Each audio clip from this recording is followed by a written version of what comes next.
criminology is a branch of criminological thought that focuses on how power, inequality, and social control shape the definition and enforcement of crime. Unlike traditional criminology, which treats law as natural and objective, critical criminology argues that law frequently reflects the interests of the powerful rather than serving all members of society equally. This theory emerged to challenge the assumption that crime is solely based on the result of someone's behavior. Instead, it suggests that social structures like class, race, and economic systems all play a role in determining who gets punished and who is shielded from accountability. With this framework, crime is understood as something socially constructed, meaning that society chooses what is criminalized based on who holds the influence. For example, marginalized groups tend to be over-policed and over-punished, not necessarily because they commit more crime, but just because the social system treats them differently. Critical criminology questions why certain harmful actions committed by the powerful, such as political corruption or state violence, are often excluded from the mainstreams, and they just basically get let go of the crime that committed. By highlighting the disparities, the theory encourages us to look deeper into the biases built into the justice system. It allows us to understand crime not just as an individual's wrongdoing, but to reflect a broader inequality and power struggles that are present in today's society. The historical roots of critical criminology traces back to the 1960s and 70s, which was a period that had social upheavals, protests, and major political conflicts. During this era, there was a civil rights movement, anti-Vietnam War demonstrations, and widespread distrust in the government institutions, which made scholars re-examine traditional explanations of crime. These events exposed instances of state violence, political oppression, and discriminatory practices that law enforcement has. Influenced heavily by Marxists throughout, early critical criminologists argued that crime and law could not be understood without examining class conflicts, economic inequalities, and abuses of political power. As these social issues evolved, criminologists began rejecting positivist approach and treated crime that was objective and free from any bias, basically. Instead, they emphasized that the justice system often reinforces existing inequalities instead of resolving them. Over the decades, the field expanded to examine not just class issues, but also race, gender, and global human rights concerns. By tracing the historical roots, we can see how critical criminology grew in direct response to real-world injustices and why it is critical to examine the state power, human rights, and forms of social control today through that lens.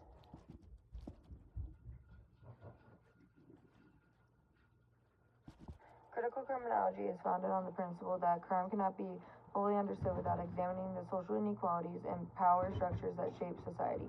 There are several foundational principles that are going to be involved with this, beginning with the belief that crime is shaped by inequality and power imbalances. According to the critical criminologists, the law often protects the interests of powerful people, whether that means political leaders, corporations, or just wealthy individuals. Instead, it can be influenced by forces that benefit those who already hold the authority and power. Another core principle is that the criminal behavior must be understood through the lens of structural oppression rather than personal failures. In other words, people often engage in crime due to social conditions like them being in poverty, discrimination, and a lack of access to resources, which would lead them to crime.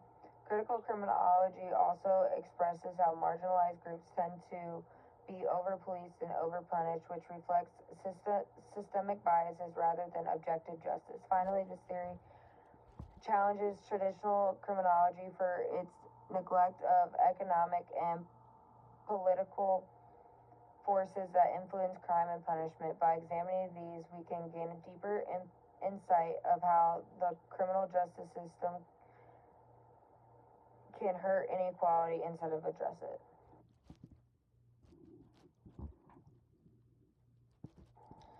State crime is well known for the focus on harmful or illegal acts committed by the government or the agents that work for the government. Unlike traditional criminology, which focuses on typical street crime, this branch often shifts the focus to state crime itself, one of the most powerful institutions in society. Examples of state crime include torture, political violence, corruption, and human rights abuse. State crime is essential to study as it can often occur behind closed doors, making it harder for the public to detect or challenge. This branch also shows how the government misuses their power and operates above accountability. When states justify harmful behaviors under the whole impression that it's for national security, it becomes easier for them to avoid the scrutiny. Additionally, state crime highlights patterns of secrecy, denial, and systemic protections of officials, meaning that the people that are in high positions rarely face consequences, even if violations are clearly documented, and that has been shown in many political situations. The purpose of studying this branch is to expose when the government violates the very laws that they created and claim to enforce, connecting this back to torture or on terror, as it is a prime example of how state can commit serious human violations under the whole heist that it is protection and security of everyone in that state, even if it violates someone else's human rights.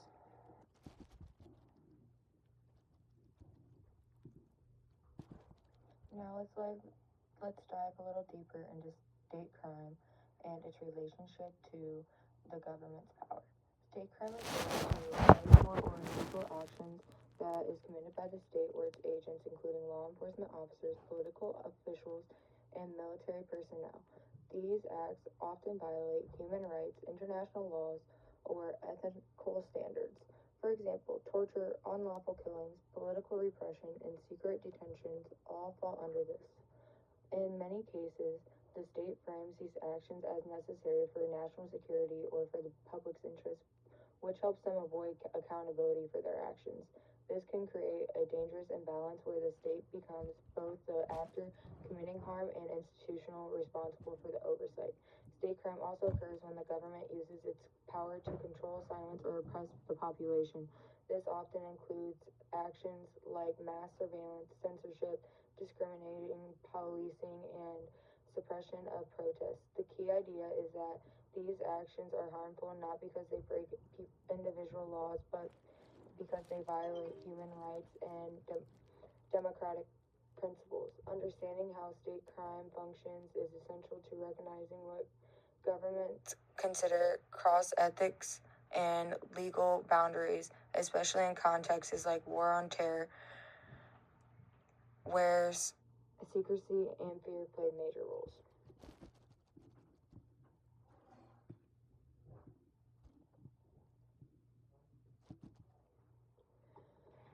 The War on Terror began immediately after the September 11, 2001 terrorist attacks on the Twin Towers, marking one of the most significant shifts in U.S. national security. The attacks created widespread fear and uncertainty, which prompted the government to expand its global military and intelligence efforts. These efforts included major operations in Afghanistan, Iraq, and other regions identified as potential terrorist strongholds. The U.S. government justified these actions as necessary to prevent future attacks and dismantle networks like the Al-Qaeda. This dramatic shift in policy laid the foundation for new counterterrorism strategies, which took place outside of the boundary of traditional law and oversight. As the operations expanded, the U.S. adopted extraordinary measures that reshaped global politics and national security norms. These norms included indefinite detention, covert military actions, and more persuasive approaches to interrogation. The Department of State documents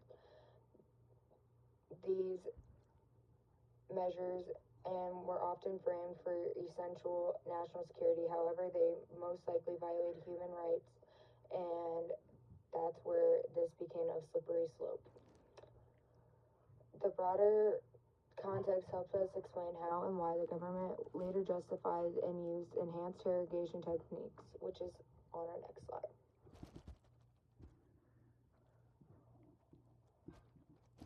Government officials came on and rebranded torture as enhanced interrogation, which was a term designed to make a technique appear legal and necessary. Scholars like Lubin and Newell pointed out that rebranding allowed the government to bypass international law and ethical standards. This method included waterboarding, sleep deprivation, stress positions, and other techniques like physically breaking someone psychologically or physically. These actions were defended as critical for extracting intelligence that could prevent future attacks. However, the government, despite the claims, enhanced interrogation kind of came unreliable, as it kind of forced people to tell information that was not true, as they were, scared. Many reports showed the people subjected to these techniques often provided false information. The fact that these interrogations occurred in secrecy in the CIA and at the Guantanamo Bay underscores how hidden and unregulated that the process really was. The secrecy also made accountability nearly impossible, as the public was extremely unaware of the extent of these operations. This shows how the government manipulated legal definitions and public fear, allowing torture to become an acceptable tool for national security despite legal and ethical violations.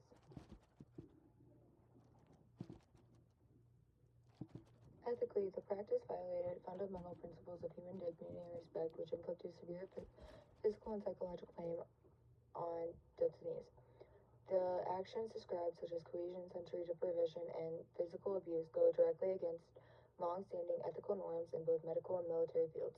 Scholars like Whitmore emphasize that these methods degraded individuals and stripped them away of their fundamental rights. Legally, that the use of torture violates several major international agreements. The Geneva Conventions, the UN Convention Against Torture, and various other treaties prohibit torture under any circumstances.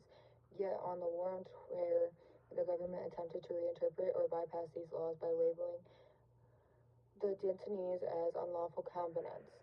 The loophole was then used to claim that traditional legal protections did not apply. Furcher's work explains how the government agencies justify these actions under the whole guise of, it's for national security.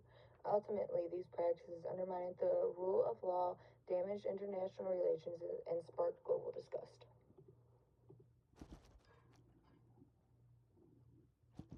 The United States government justified the use of torture during the War on Terror framing it as it was a requirement and essential to respond to the unpredicted national security threat.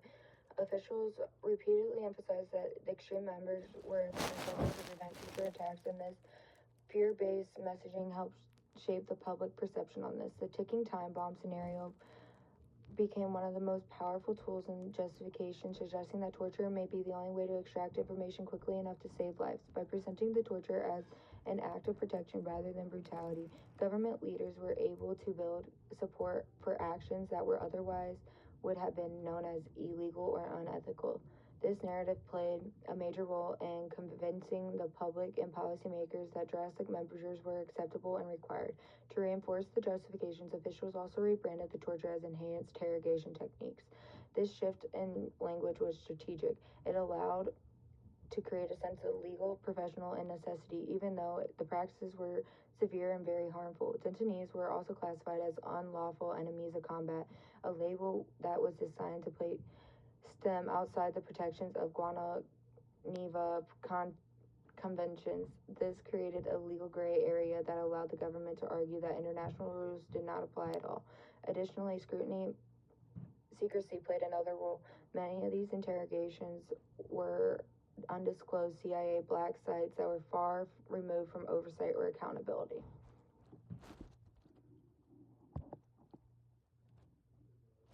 One of the most central ideas of criminology is that crime and justice is shaped by those in power.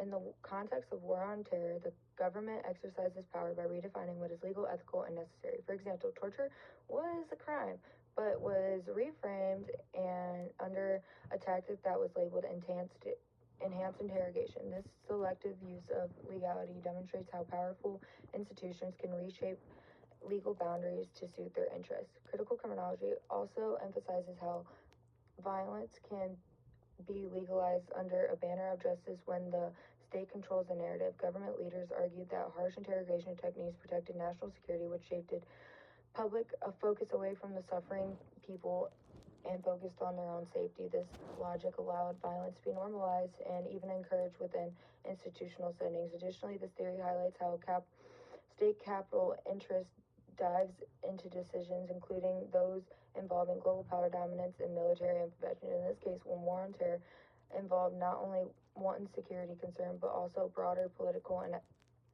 economic motivations. By analyzing these events through a critical criminology lens, we can see how state power influenced definitions of crime and how legal exceptions are created to justify harmful actions.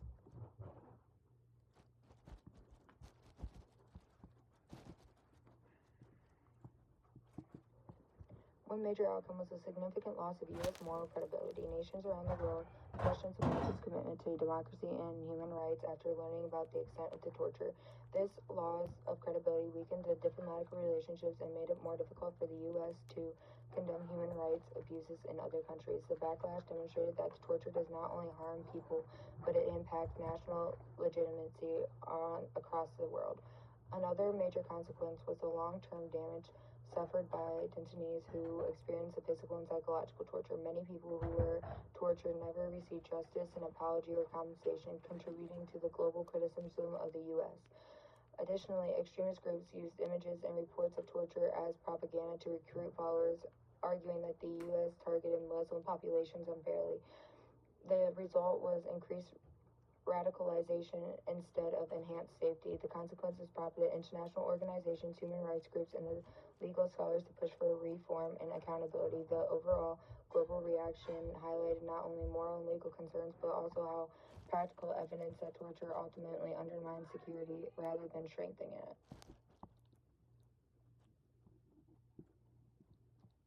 There are three major areas that are needed to address the harm caused by the torture during the war on terror: reform, accountability, and justice. Reform begins when there is increased transparency and interrogations and the definition of practices. Many of the human rights violations occurred because operations were hidden inside of CIA black sites or shielded by classified statuses. Strengthening oversight, whether it be from independent review boards, legal checks, or international monitoring, it is essential to prevent such abuses from reoccurring. Reforms also include aligning the U.S. interrogation policies with international human rights standards, ensuring that legal loopholes cannot be exploited to justify torture in any means.